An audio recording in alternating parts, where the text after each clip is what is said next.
সুম্মা ইন্নাকুম আইয়ুহাদ-দাল্লুনাল মুকাজ্জিবুন,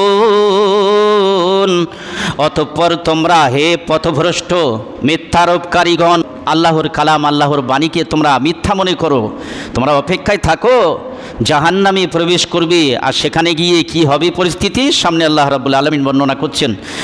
লাআকিলুনা মিন শাজারিম মিন যাক্কুম ফামালিউনা মিনহাল বুতুন।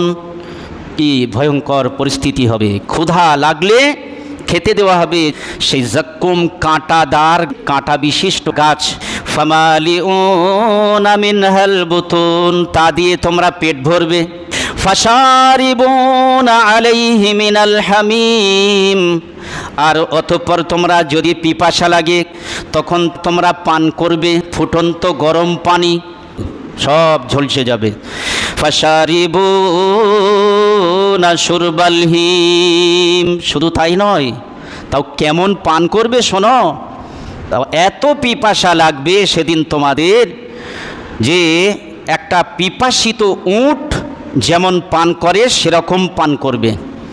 আর উট কেমন পান করে পিপাসা লাগলে? উট হলো আল্লাহ রাব্বুল আলামিনের একটি বিস্ময়কর আশ্চর্য সৃষ্টি। উট আল্লাহ রাব্বুল আলামিন দিয়েছেন মরুভূমি এলাকায়, আর সেখানে শত শত কিলোমিটার দেখা যাচ্ছে কোনো পানি সন্ধান পাওয়া যাবে না মরুভূমিতে চলতে চলতে। ওই জন্য আল্লাহ রাব্বুল আলামিন উটেদের পেটের মধ্যে একটা ট্যাঙ্কি দিয়ে রেখেছেন, সুবহানাল্লাহ। মাস কি মাসের জন্য পানি ওখানে জমিয়ে রাখে।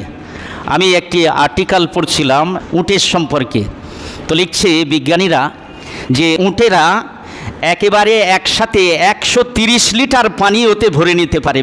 মাস কি মাস পথ শত শত কিলোমিটার চলবে, পানি কোথাও না পেলেও ওদের ওখান থেকে পানি প্রয়োজন মতো নিয়ে নেয়, সুবহানাল্লাহ।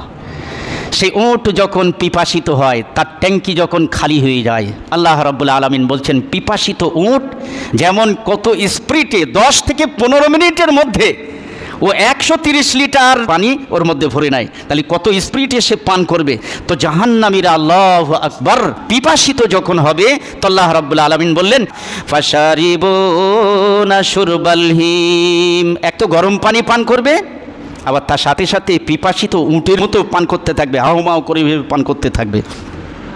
হাযা নুজুলুহুম ইয়াউমাদ্দিন, এটাই হবে তাদের আপ্যায়ন কিয়ামতের দিনে, এটাই হবে তাদের আপ্যায়ন।